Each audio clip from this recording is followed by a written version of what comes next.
We're doing everything we can right now. Daniel is in severely critical condition, is what he said.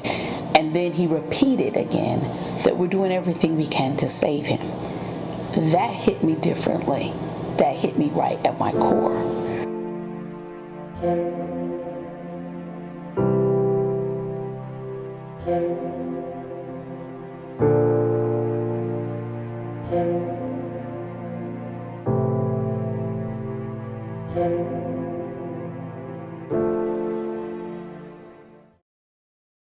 I ran out the building. I remember I got to my car and my coworker was running behind me.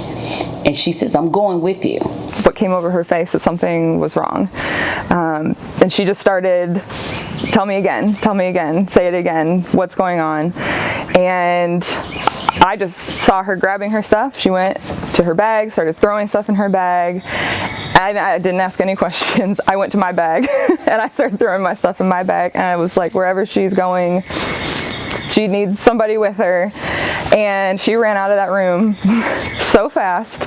I went sprinting after her and still didn't know what was going on. She jumped in her car, had already started backing the car up, and I opened the passenger door up and jumped in the car with her. And she finally turned to me and she said, "We have to go to the hospital. My son's been in an accident." It was a lot of praying in the car. In between, I would call out a phone number to Elle and say, "Hey, call this person," because I knew I needed prayer.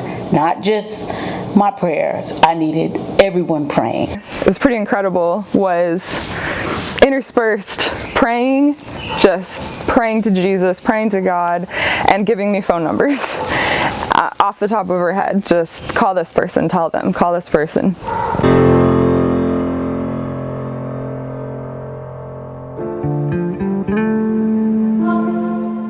When I was told that Daniel had been in an accident and that it looked kind of bad. It did not look good.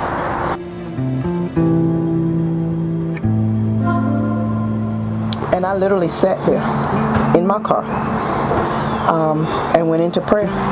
We prayed and we prayed. So immediately, myself, Mr. Biggs, Miss Huff, now Miss McNeil, we just began to pray.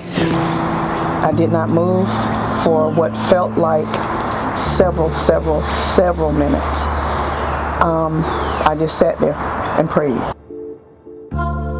We clocked in and we prayed and prayed and prayed.